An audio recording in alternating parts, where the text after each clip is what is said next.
episode of Search News You Can Use with me, Callum Scott. And me, Dr. Marie Haynes.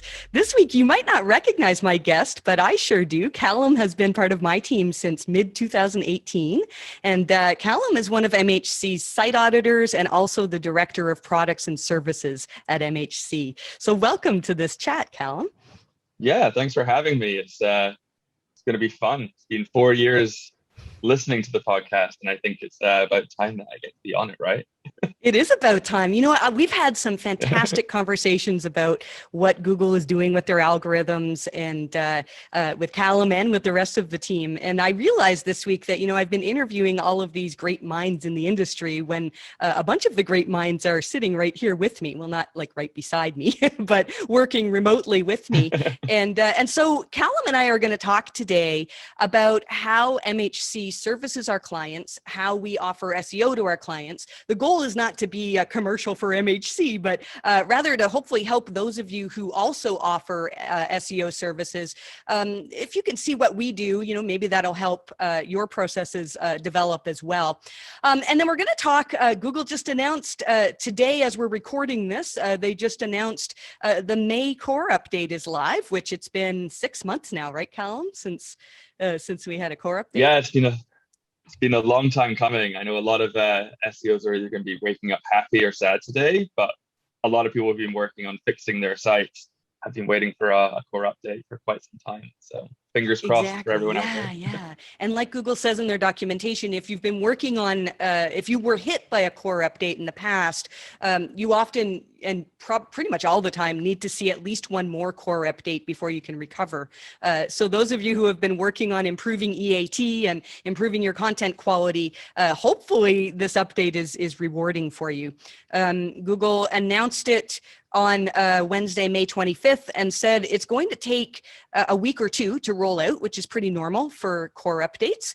I would say for the last few core updates, Callum, most of the time when sites are affected, it happens on the day Google announces it, most of the time. Would you agree with that? Not all the time, right?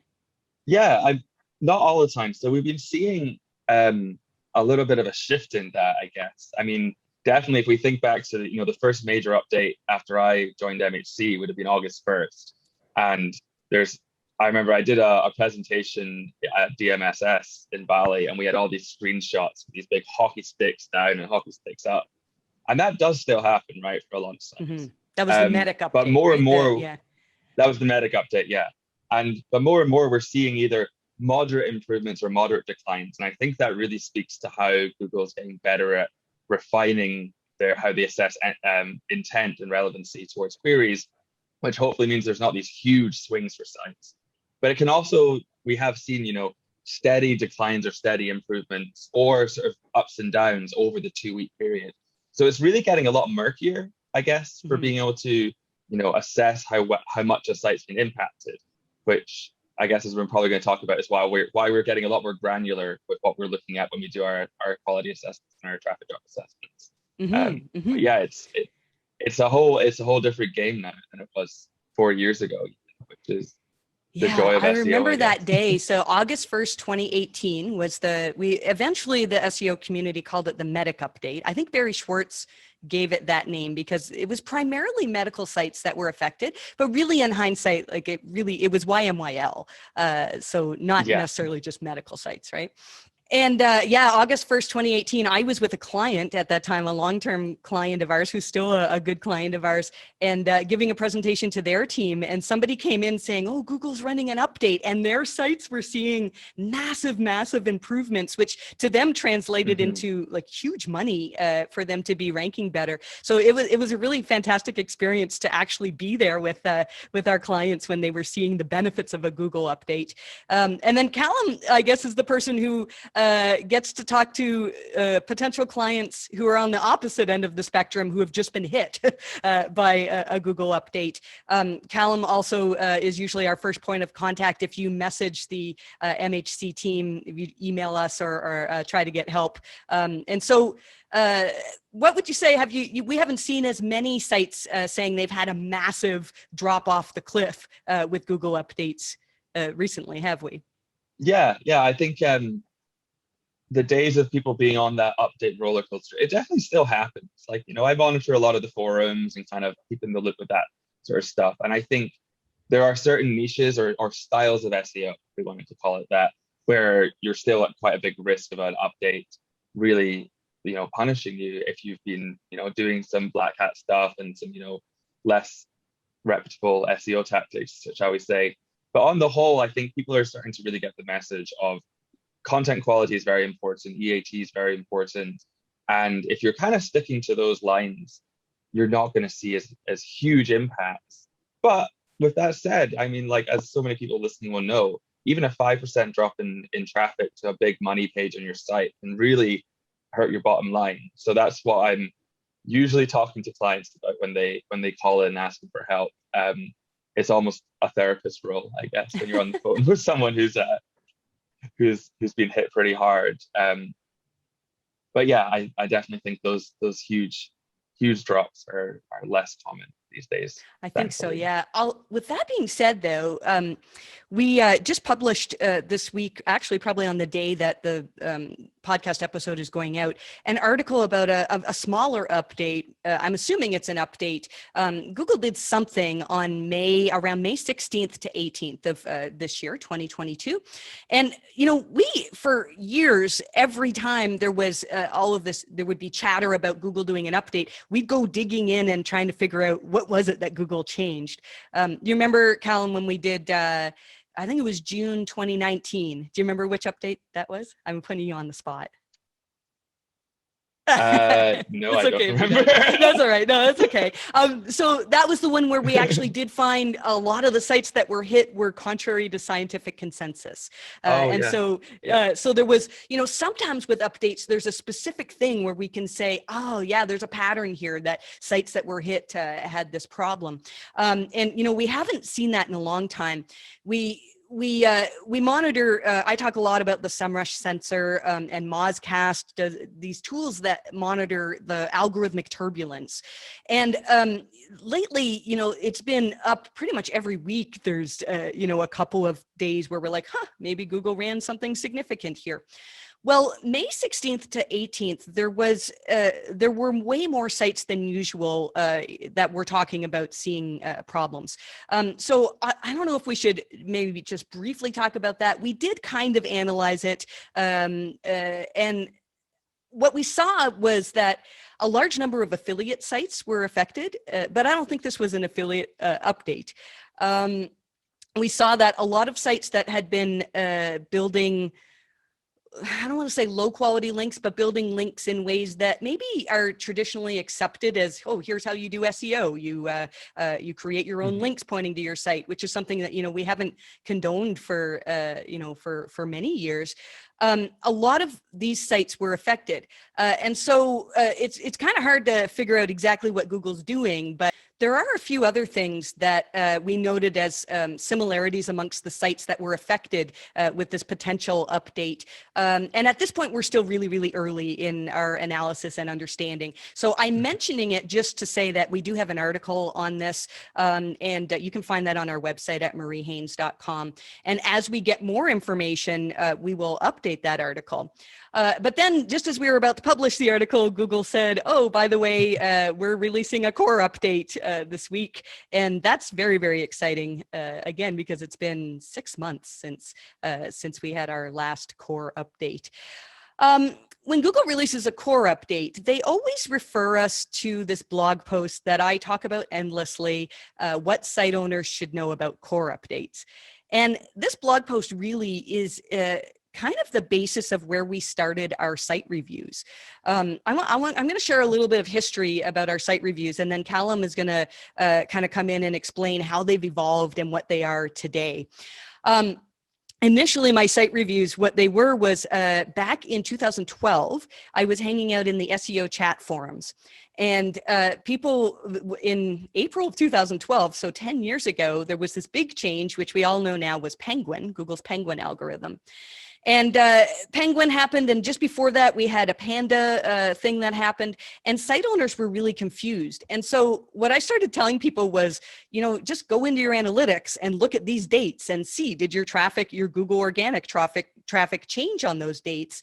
And, you know, a lot of business owners were not either able or willing to do that. And so they started paying me to do this report where all I would basically say is, yes, you were affected by Penguin, or yes, you were affected by Panda. And initially there was no recovery advice whatsoever. It was just yes, you were affected.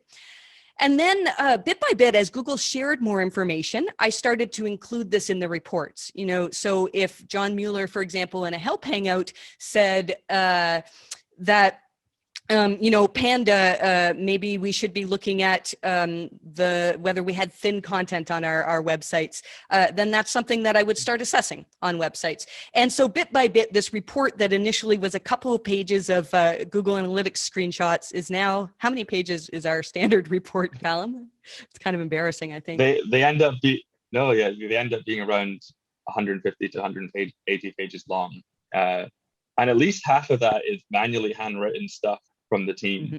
There's explanatory notes in there, which is our sort of encyclopedia of SEO to kind of explain our thinking to people. But most of it's all handwritten, which, you know, is a little uncommon, I think, within our industry. I think it was only a couple of weeks ago we referred a client over to Joy at Sterling Sky, and she received the audit that we'd done, and we couldn't take this client ongoing, sadly. But they're a perfect fit for them. And she went, wow, this is going to take me longer to read than it is to onboard the client. So yeah, they're quite extensive at this point. They've grown arms and legs, but I think that, you know, it speaks to how good the team are at being able to find as much valuable information and how much they want to provide to clients after they've been hit and they. And we have a really neat system with our newsletter, because I'm not sure how many people realize that the newsletter, I mean, it used to be written 100% by me. And now I write, sometimes I write the algo update section. Callum took over for that when I was off last summer for a bit and did a fantastic job. So Callum is kind of our second in line in terms of understanding Google algorithm updates. And I would argue that maybe he knows more than I do on a lot of these areas. And so this is a good thing that we get input from multiple people. And so the team writes, anytime Google does something, like we get a statement from a Googler or a new Google document or even a podcast, you know, Martin Splitt and John Mueller and Gary Ish often do these podcasts.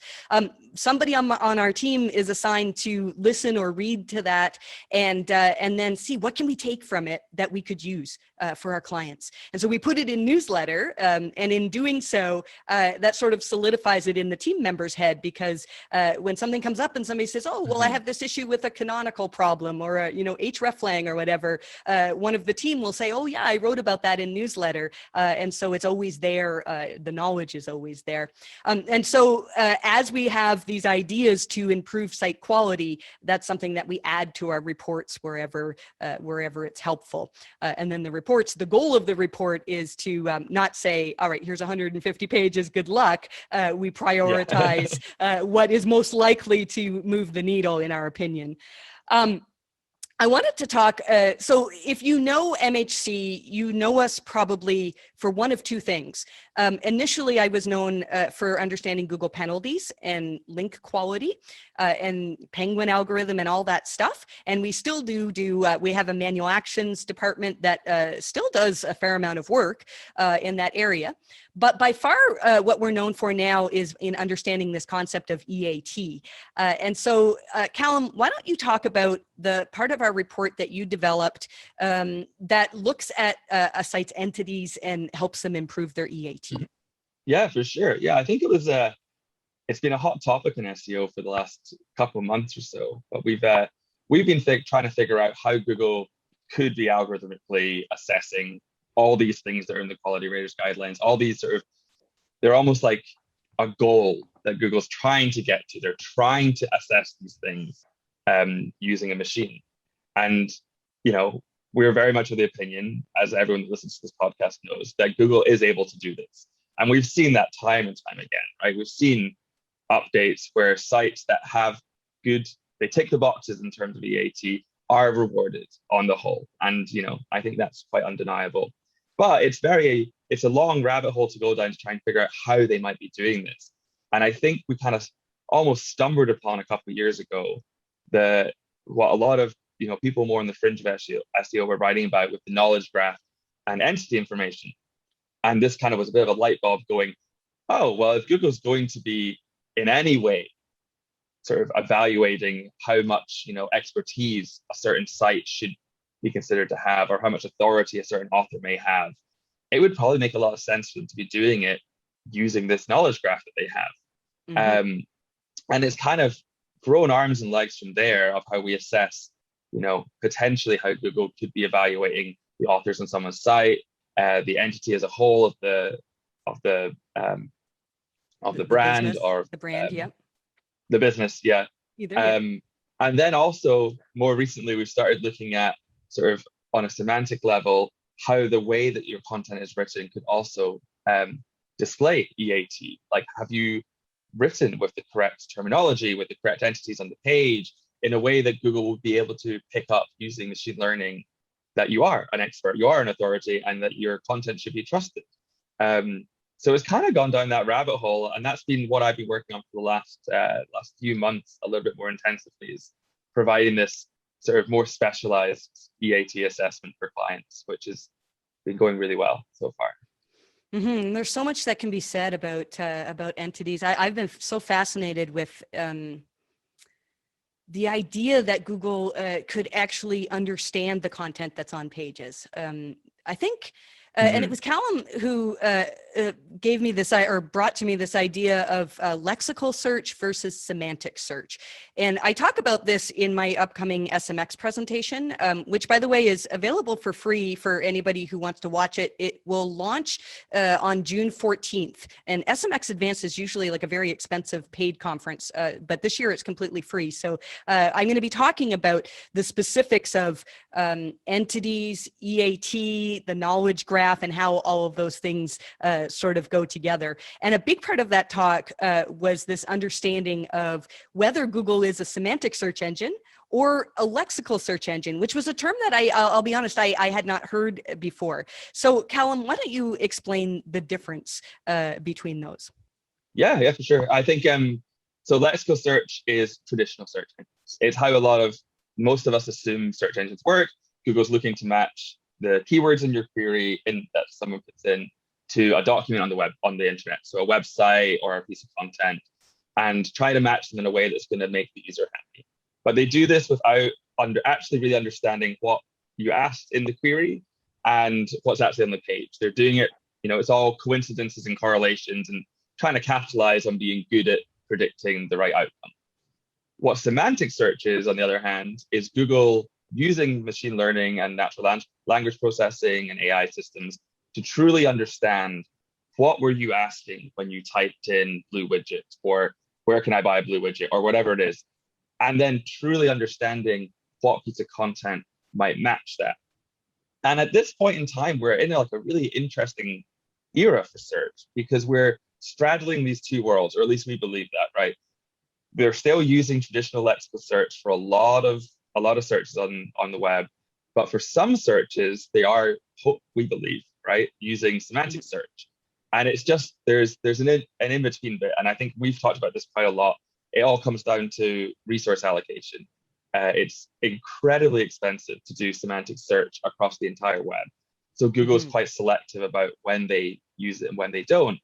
And it means that right now we're kind of playing that game of figuring out, is a site, or the queries, I should say, that a site's trying to rank for, getting judged from a semantic level? Are they getting judged as a lexical search? Or is it a bit of both? And I think more and more we're in that a bit of both gray area, which is so interesting to kind of to see happening in the wild all the time.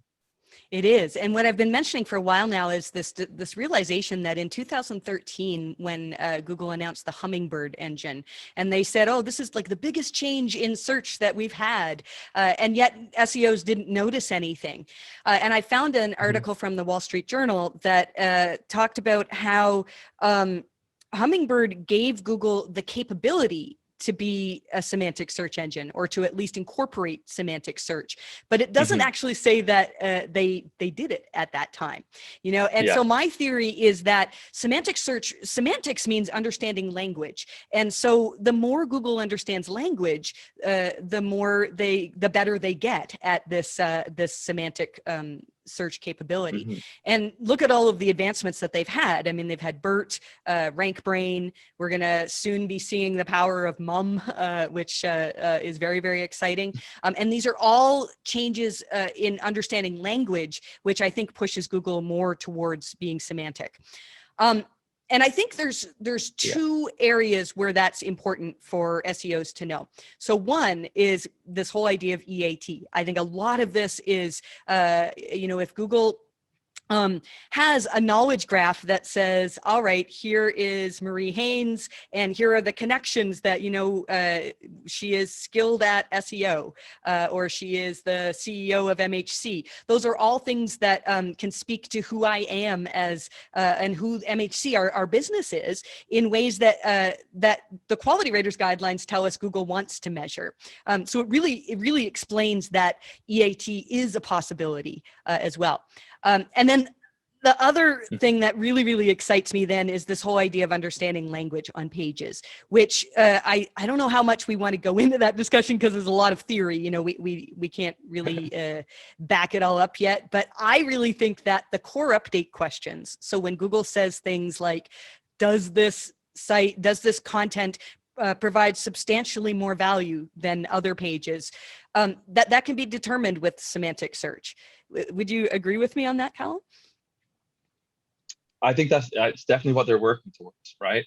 That's I agree with you. I think that the core updates questions, and they're almost a succinct version of the quality raters guidelines, right? The quality raters guidelines are how you would instruct someone to evaluate that at scale, just what the raters do to test whether or not the algorithm is doing what it should be doing and provide feedback. But the core update questions really just kind of synthesize what Google wants to be providing. And if you were to examine the results that you got from any query you put in, it should satisfy all those criteria. And there's no way that they can do that without semantic search. I think it's the logical progression. And they're getting closer and closer to doing it every single time.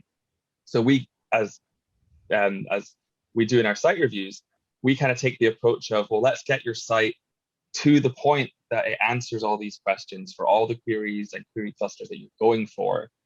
And then you're ahead of the game. You're going to get rewarded right now for what Google is doing with semantic search, and it's only going to keep getting better. And you can kind of tweak as it goes. And I always think, there are some SEOs out there who I think quite incrementally about how fast Google develops.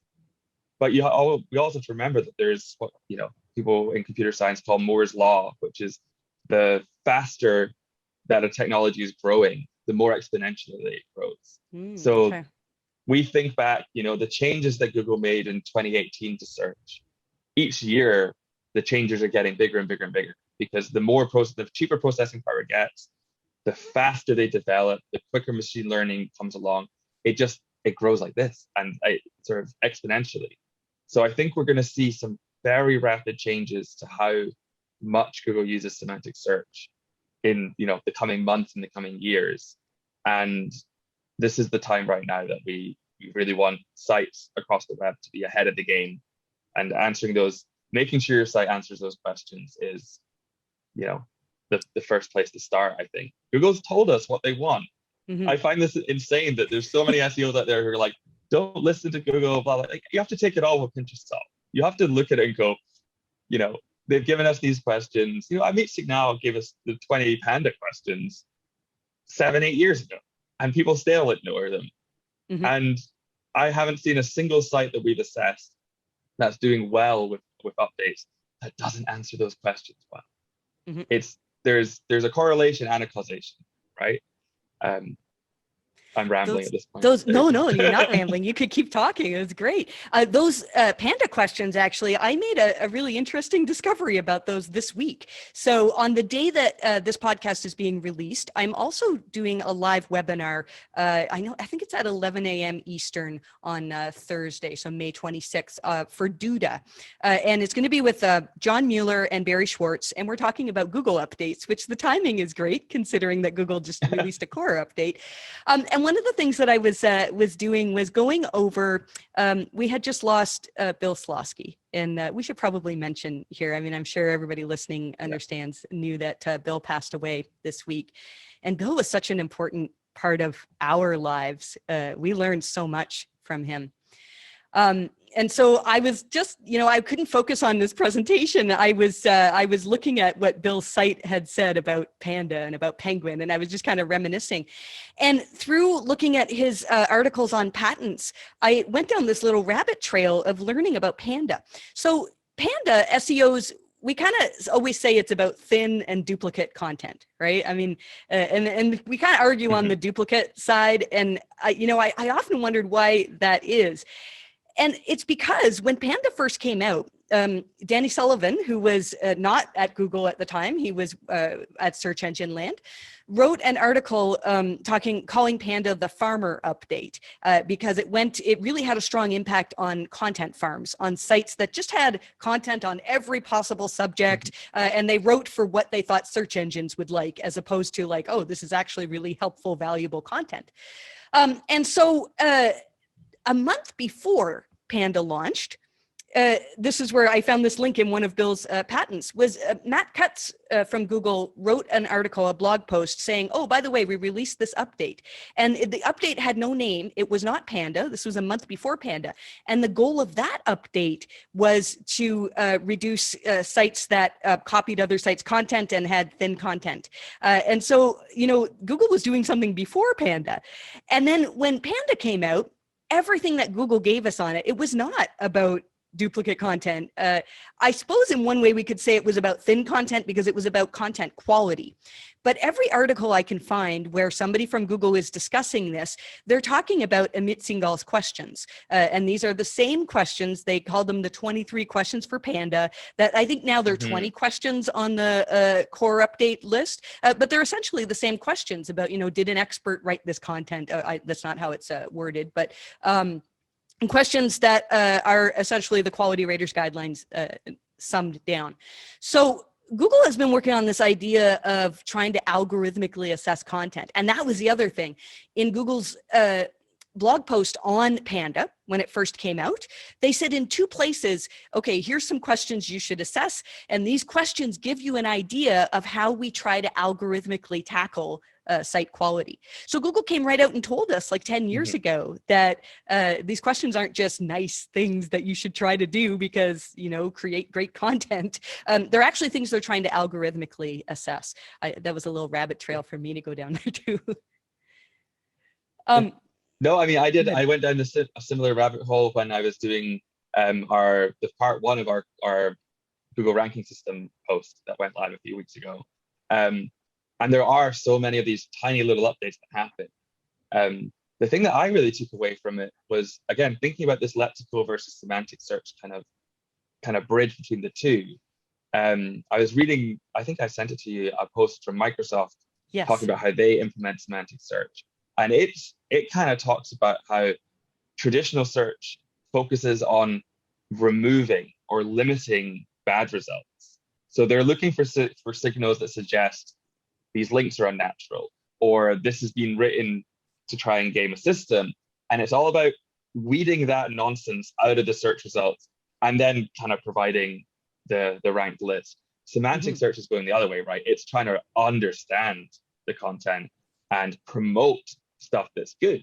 And it's kind of, it's 2 different worlds. And I've never really thought about it that way, about when Google says, oh, we're trying to algorithmically figure this out, versus we're trying to understand the content and promote it.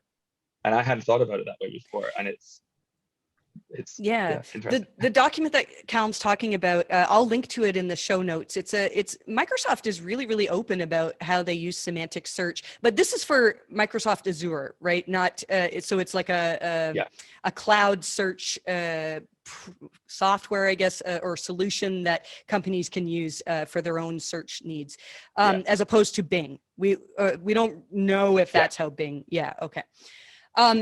No, Do you remember? it's an example of how you could use a semantic search engine. Yeah. What struck me in that article was the part where they talked about re-ranking the top 50 results. Do you remember that? Do you think you can explain that? Yeah. Go ahead and explain that, because that blew my mind. Yeah. So essentially, again, it's Microsoft Azure's sort of open source search program. So you literally buy this. If you're using their cloud platform, you can say, oh, I want a search algorithm as part of my system. And they give you the option to use semantic search, and it's quite expensive. So that kind of gives you context for how much Google might be using a similar system. But the way they work it is they run the search that the user provides through their traditional lexical search engine. And then they take the top 50 results and then run that through a semantic system and reorder those top 50 results based on what they found. So it's not that the hundreds and hundreds of thousands of documents are all going through the semantic system. It's a reordering based upon what they found with the original lexical search engine, which it seems to be cropping up all over the place, that they're using both. And it's, I think it's quite plausible that Google could be using a very similar system, which is why when I think they do updates, we see so much turbulence, because it's the top results that are really getting messed around with. After you get past page 1, 2, 3, that's just a jumbled mess of documents, right? There's nothing really important there. But it's in that sort of that first chunk of categories that's getting rearranged. And SEOs know this all the time. If your site drops from position 2 to 4, even, it can have a huge impact on your traffic. But all that might mean is Google just has recognized someone else is slightly more semantically relevant for this query. And that can change as well. That's what really interests me in it, is that the relevancy and intent of a query shifts at the same time, just as people change. And I think the better Google's getting at that, the more we do see it quite a lot with our traffic drop assessments, where there is just a shift in what the public want. So yeah, you had a traffic drop. It wasn't because you did something wrong or Google didn't like your site. It's people don't particularly want what you had on your page versus what someone else did. So you have to update your content. And it's, that's almost good or bad for clients. It's really good in the sense of, if you stay on top of trends and what people want, you're going to keep succeeding.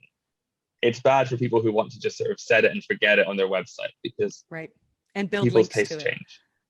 So and build links to it. Yeah. Although links are, we can talk about links perhaps. No, this isn't the place for us to talk about that. It's probably a good place. So you mentioned our traffic drop assessments, which is something we've sort of been building out here. Callum and also Alec on our team have been, and this is something I've wanted to build since before I hired people, was something much more specific. So, and I told you that initially my traffic drop reports were basically, oh yes, you've been hit by panda, you've been hit by penguin, and here's some general advice on recovery. And then we developed those into more specific, like, oh, well, Google says if you have this quality issue, then, here's what they want to see. And then the next evolution of this is our traffic drop assessments. So they're still in beta right now. We were running them on a few clients with really, I'm really pleased by the data that we're getting out of them. So Callum, why don't you share a bit more about what we're soon about to offer to people? Yeah, so it's, as you say, it's something we've been working on and wanting to do for years.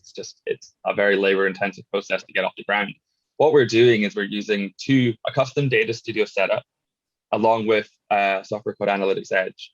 And what we do is we use the Search Console API to pull in all the ranking data for the site that we're working with. And then we start to filter it out both manually and through a bunch of preset filters in Data Studio. And what it helps us do is to really pinpoint over the period that the update rolled out, or just the traffic drop in general has occurred. we can pinpoint what specific sections of a site got hit. So was it just the blog? Was it just this type of content? Was it content targeting certain queries? Was it certain query sets that got dropped? And the rabbit hole just keeps going. And I got to give a lot of shouts out to Alec, our technical director, who's gotten incredibly astute at doing this over the last sort of 6 to 12 months. And the result is that we can say with quite a bit of confidence, the reason that your traffic dropped was because of an intent shift around a certain sort of query set or page set, a relevancy shift, or if it was a general site quality shift that we need to address. And the first two can be difficult for recovery because the changes you have to make is to readdress what people want from your site, and perhaps they don't want an e-commerce site for a set of queries you're going after. So, we have to get more creative with thinking new content strategies. But after we have the traffic drop assessment done, we know where to go with a recovery process from there. And we have all this very specific keyword data and query data that tells us where the opportunities are, where the low-hanging fruit is, what we really need to focus on improving. And it's been quite a game changer internally and for our clients, of knowing how to approach a very targeted recovery strategy. Whether that's going to end up being a broad site quality review, where we're looking for improvements across the site that Google's going to be able to pick up on, which has been our bread and butter for years. Or if we want to get a lot more sort of scalpel about it and work with someone over a 6 to 12 month engagement and really using that data to really target specific parts of the site, specific EAT issues, and then track the results. So I'm very excited about it. It is very exciting, very, very exciting. And are we ready to offer that to more people if people are interested? Yeah, absolutely. All right. That's only been the last month or so. We've been trialing it out with a specific set of clients that really, really fit the bill. It's not going to be for everyone because it's quite labor intensive, but the results are quite fantastic. So yeah, we're Awesome. ready to roll it out. There'll be a page on the site about it within the next few weeks, hopefully. Fantastic. And if anybody's interested in being one of our first, we've had our first and one of our early clients on this, then you can reach out to us at help@mariehaynes.com. And you'll probably talk to Callum, and he'll help you decide whether it's going to be helpful for your site. That's something that I think we've always been very good at doing. Is a lot of sites reach out to us for help where we feel that we can't help them. And it's kind of a waste of our time and a waste of their money, for us to just do a site quality review when maybe, an intent shift has happened, and, even improving the content on the site could help in some of those cases, but usually it does not. So that's really, really exciting. And then the other thing that you touched on there as well is that we do have capacity now we're taking on some long-term clients, which is something for years all we did was, because we had so much demand, was these site quality reviews. And now that we've built up a team and we've got such a great training program, Cass has overseen our training program, in bringing up our junior SEOs to be knowledgeable about everything Google's doing and to know how to give that advice as well. I'm so thrilled with what the team has done. So do you want to share a little bit, Callum, about what we can offer in terms of ongoing services as well? Yeah, absolutely. So we're taking people on in sort of two capacities. The first is people that have seen traffic drops. We're now able to work with them to assess why the drop happened, and then work very closely, almost like an additional member of their internal SEO team or with the site owner to improve the site in whichever way it needs to be improved on an ongoing basis, and sort of be with them on the journey towards recovery. And then also we're able to apply a similar sort of approach, but just to help sites that haven't seen a drop, potentially, everyone still wants more traffic, and to really help them improve on an ongoing basis. So yeah, the gates are open. We've been taking on a few already, and I think we're ready to kind of kick off ongoing SEO services, which a lot of people listening, if they own an agency, might think that we're crazy that we haven't done this before. Because it is, it's what most agencies do. They want to sign a client on and work with them on a long-term basis. And we've kind of approached it from the other direction, where we've provided this very specific assistance and then allowed people to execute it on their own, and then help them out further down the line after they've done the implementation. But now we're able to sort of be with them through that journey, which is going to be really exciting. Which is very, very exciting. So we have a couple of clients on that path already. And I think we have room for a couple of more at this point. Am I correct? And so again, you can reach out to us if you're interested there. I think for those who are listening, just so this doesn't sound like just a commercial for MHC, my point in saying this is that it's very difficult to know what to do for a site on a month-to-month basis. Like when we first started doing SEO, we tinkered around with taking some clients, and we were like, all right, we're going to do X number of hours per month. And then, I mean, that was fine, but like some work can take 20 hours and maybe not be the most productive use of our time. And so now, how did we solve that? Like how do we give deliverables to our clients? I think we were very careful when we were thinking about this. We didn't want to just be providing a monthly report with, we built X amount of links, we created this much content for you, and here you go, which I think is incredibly helpful for a lot of sites who just want to kind of have someone else take care of their SEO and they want a predictable service. I guess the way that we solved it is we are being quite selective with who we work with.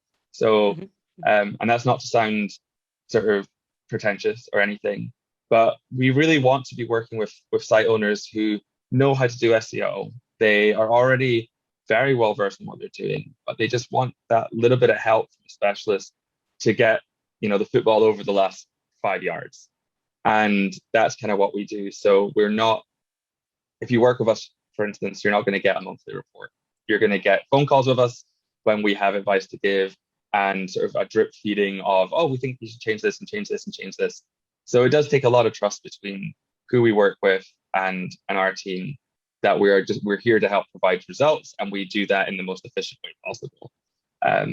So yeah, I guess that's making sure we're a good fit for both parties, I guess, is how we've handle that issue. I think everything comes down to communication. Is understanding what the client's needs are and what they reasonably want to see out of hiring an SEO agency, and then figuring out how can we accomplish that is challenging sometimes. But I'm really, really pleased with, Callum, what you and the team have put together in organizing our services has been just incredible. So thank you for all the work that you've done.